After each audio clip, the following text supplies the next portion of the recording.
Halo para penggemar solo leveling. Setelah kita menyaksikan kematian ketua Go Gun-hee, dan Jinwo juga telah mendeklarasikan perang melawan para monark, kini kita akan melihat kemunculan Rakan sang Monarch of Fang sekaligus King of Beast untuk mengalahkan Jinwo sang Shadow Monarch. Tapi sebelum kita lanjutkan pembahasannya, bolehlah kasih like dan subscribe dulu channel ini. Semoga kalian selalu diberi kesehatan dan selalu berbahagia. 果たしてどこまで行けるか。悪魔の城攻略。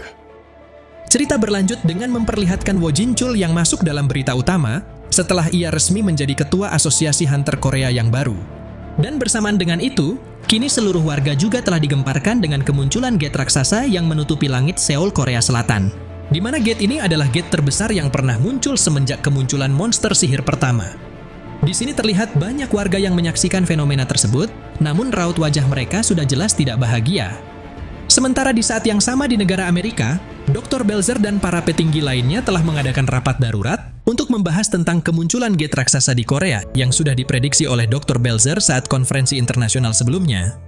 Dr. Belzer menyampaikan gate yang muncul di langit Korea saat ini hanyalah permulaan, dan ada kemungkinan besar kejadian yang serupa juga akan terjadi di beberapa negara lain.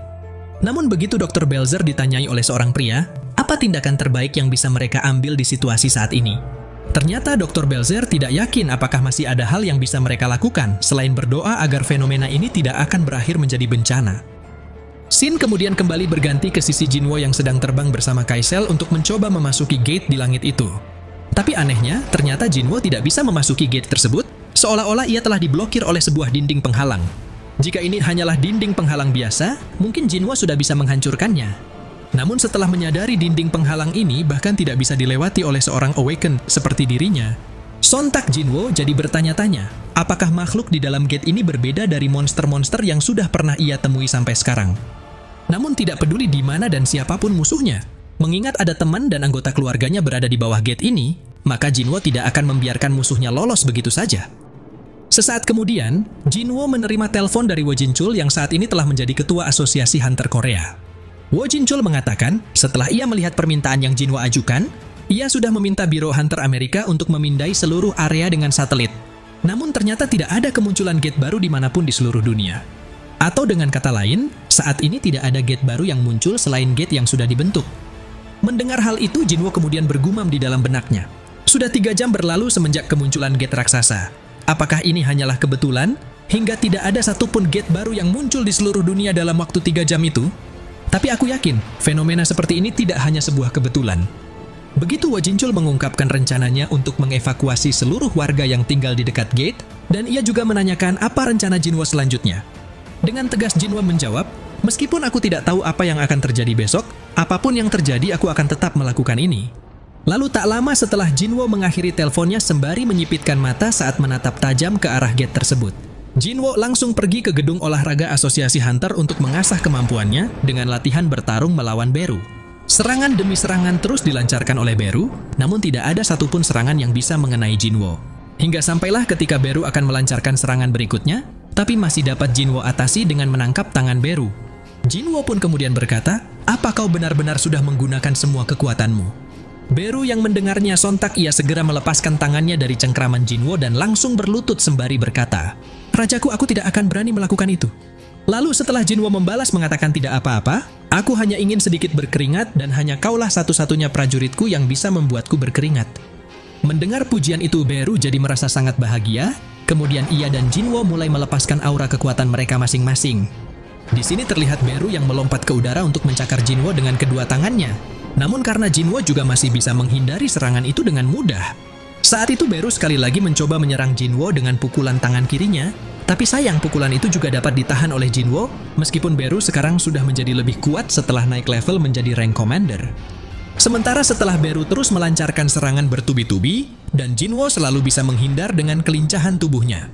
Sembari Jinwo yang mendaratkan pukulan keras ke tubuh Beru, Jinwo pun kembali berkata, asal kau tahu hanya ada satu commander dalam satu pasukan. Setelah Igris dan Grid mencapai rank general, tentunya tidak perlu waktu lama bagi mereka untuk mencapai rank commander. Jadi kalau kau tidak mau posisimu direbut oleh mereka berdua, teruslah bekerja sebaik mungkin. Beru yang mendengarnya, sontak ia jadi termotivasi dan semakin meningkatkan kecepatannya saat melancarkan serangan balik kepada Jinwo.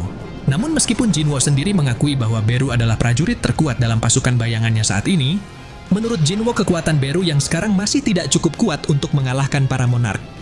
Beru kemudian sekali lagi mencoba menyerang kepala Jinwo tanpa keraguan sedikit pun. Tapi naas, justru Berulah yang harus terkena pukulan Jinwo lebih dulu. Bahkan meski Beru juga segera melancarkan serangan susulan kepada Jinwo, saat itu Jinwo sudah berpindah ke belakang Beru dan langsung melayangkan pukulan kuat ke tubuh Beru, hingga membuat Beru terhempas ke tembok.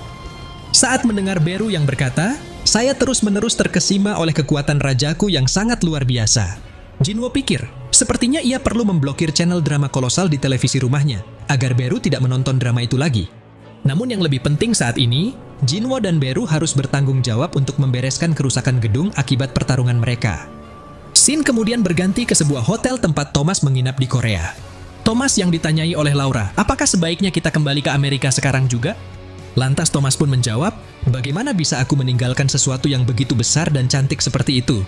Bagiku semua hal yang membuat hatiku berdebar, diartikan sebagai sesuatu yang cantik. Baik fire-breathing dragon, gate raksasa, dan kekuatan Sung Jinwo. Semua itu adalah hal-hal yang cantik, dan itulah kenapa aku sangat menginginkannya. Jadi karena di Amerika tidak ada gate yang muncul, tentu tidak ada gunanya kita pulang sekarang. Lalu ketika Laura kembali bertanya, bukankah itu akan membuat Biro Hunter jadi khawatir? Dengan tenang Thomas pun menjawab, khawatir katamu? Jangan bercanda. Berada di sisi Hunter Sung Jinwo saat ini adalah tempat teraman di seluruh alam semesta. Selain itu, jika kita tidak menghentikan gate ini di sini, sudah pasti tidak akan ada masa depan lagi untuk kita. Jadi itulah kenapa aku ingin tahu, apakah momen ini akan menjadi akhir bagi umat manusia, atau justru akan menjadi permulaan yang baru. Situasi di seluruh kota Seoul saat ini telah dipadati oleh kerumunan para warga yang ingin mengevakuasi diri mereka ke tempat aman. Namun sebaliknya, Ibu Jinwo justru lebih memilih untuk tetap tinggal di apartemen mereka. Menurut Ibu Jinwo, jika memang wilayah ini akan menjadi medan perang, maka akan lebih baik kalau mereka memilih tempat kematian yang mereka inginkan. Lagi pula, ia sangat percaya pada Jinwo yang pasti akan melindungi mereka, sama seperti bagaimana ayah Jinwo yang melindungi keluarganya. Sementara di sisi Jinwo yang sedang duduk di atap gedung untuk melacak keberadaan musuh, di sini Jinwo mulai merasa gelisah, karena ia masih tidak bisa merasakan kehadiran musuh meskipun situasinya sudah seburuk ini. Di dalam benaknya Jinwo bergumam, sebenarnya di mana para monark itu bersembunyi. Bahkan jika aku sendiri berhasil menutup gate itu, bisakah aku melakukannya sambil memastikan takkan ada korban jiwa, karena terlalu banyak yang harus kulindungi. Lalu bersamaan dengan Jinwo yang melihat kontak di handphonenya sembari bertanya, dengan siapa aku akan menghabiskan waktu jika ini adalah akhir hidupku? Scene kemudian memperlihatkan Cha Hae-in yang baru menyelesaikan latihan berpedangnya bersama Pak Song. Pak Song yang dapat merasakan ada keraguan dari ayunan pedang Cha Hae-in belakangan ini, ia khawatir terdapat ketakutan yang bertambah di dalam diri Cha Hae-in. Hingga sampailah ketika Pak Song memikirkan, apakah monster yang dihadapinya bisa dibandingkan dengan monster yang sudah Cha Hae-in hadapi? Tiba-tiba Cha Hae-in mendapat telepon dari seseorang yang membuat wajahnya seketika merona. Lalu Cha Hae-in pun langsung meminta izin kepada Pak Song untuk segera pergi sekarang juga. Dan ternyata, seseorang yang menghubungi Cha Hae-in tadi adalah Sung Jinwo yang ingin mengajaknya ngedate ke taman hiburan. Semua orang yang melihat Jinwo dan Cha Hae-in berduaan di taman tersebut, sontak jadi sangat terkejut dan juga bertanya-tanya, apakah Jinwo dan Cha Hae-in pacaran? Namun tanpa ingin mempedulikan respon semua orang yang sedang memperhatikan mereka, Cha Hae-in kemudian bertanya kepada Jinwo, apakah Jinwo memang suka main ke tempat seperti ini?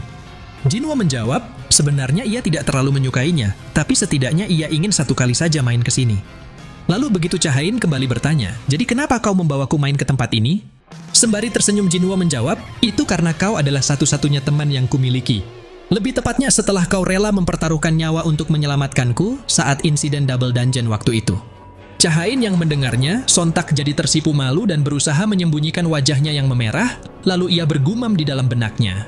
Setelah aku pikir-pikir, kini sudah 2 tahun berlalu semenjak aku menjadi seorang hunter, sudah lama sekali aku tidak bisa merasakan jalan-jalan sesantai ini.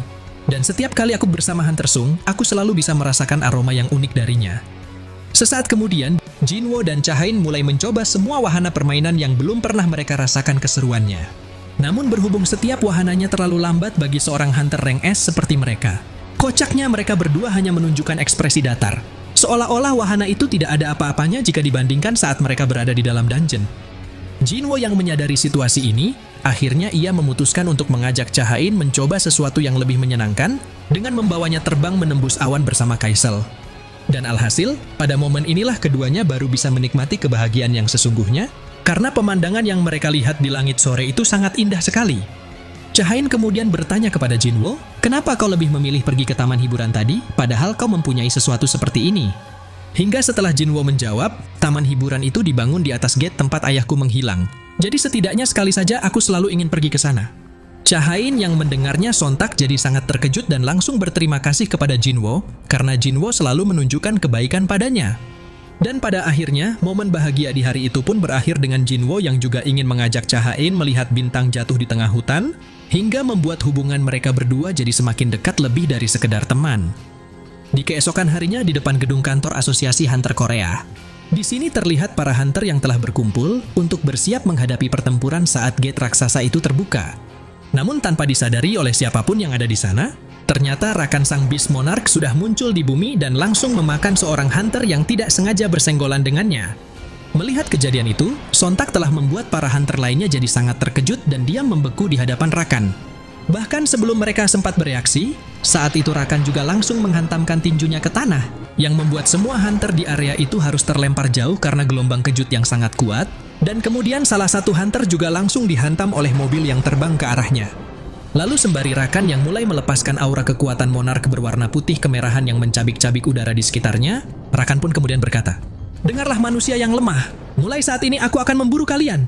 Gigi dan kukuku akan merobek kulit dan daging kalian yang lemah itu. Aku adalah raja dari monster binatang buas Beast Monarch, jadi coba saja hentikan aku kalau kalian berani." Sementara di saat yang sama di tengah hutan yang tenang, di sini terlihat ada Jinwo dan Cha-Hain yang sedang bersiap pergi ke hotel untuk mandi dan sarapan. Jinwo sama sekali tidak menyadari kemunculan Rakan Beast Monarch karena Rakan telah muncul dengan wujud aslinya yang tidak memiliki bayangan. Hingga sampailah ketika Wo Jinchul yang berada di kantor Asosiasi Hunter mendapat kabar bahwa kota Seoul jadi kacau akibat kemunculan seorang penyusup. Untungnya masih ada seorang hunter yang bisa menghadapi monster itu menggantikan Jinwo, dan dia adalah Lennart Nierman, sang pemburu kelas dunia dari Jerman. Sebelum memulai pertarungan melawan Rakan, Lennart kemudian bergumam di dalam benaknya, "Bisakah aku melakukan ini? Aku tidak akan mati di sini kan? Mungkinkah alasan kenapa aku tetap berada di Korea adalah karena aku ditakdirkan untuk mengalahkan monster itu?" Namun tanpa diduga oleh Lennart, di saat dirinya baru saja bersiap untuk bertarung melawan Rakan, tiba-tiba Thomas juga muncul di sana dan langsung mencengkram kepala Lennart sembari berkata, "Mundurlah, kau hanya akan menggangguku." Scene kemudian kembali berganti ke sisi Jinwo yang sudah tiba di hotel untuk sarapan, dan ia meminta maaf kepada Wo Jinchul karena baru bisa menerima telepon darinya. Yang mana begitu Jinwo mendengar laporan dari Wo Jinchul ada monster yang sedang menggila di tengah-tengah kota. Sontak Jinwo jadi sangat terkejut dan tidak percaya, karena seharusnya masih ada beberapa hari lagi sebelum gerbang dungeon terbuka. Namun setelah Wo Jinchul menyampaikan jumlah musuh yang muncul hanya satu, di dalam benaknya Jinwo berkata, "Semua hunter sedang berkumpul di Seoul sekarang. Mereka pasti sedang kacau karena berusaha untuk menghentikan pintu gerbang dungeon yang akan terbuka, dan mereka dihancurkan oleh seekor makhluk buas yang muncul entah dari mana." Lalu ketika Wo Jinchul kembali menyampaikan bahwa semua orang yang lewat di depan monster itu langsung dibunuh, dan sekarang Thomas sedang menghadapinya. Lagi-lagi Jinwo jadi merasa semakin sulit mempercayai situasi ini, padahal ia sudah menyuruh prajurit bayangan untuk melindungi Thomas dan hunter lainnya. Tapi anehnya, kenapa sampai saat ini tidak ada satupun prajurit bayangannya yang melaporkan tentang kemunculan monster sekuat itu?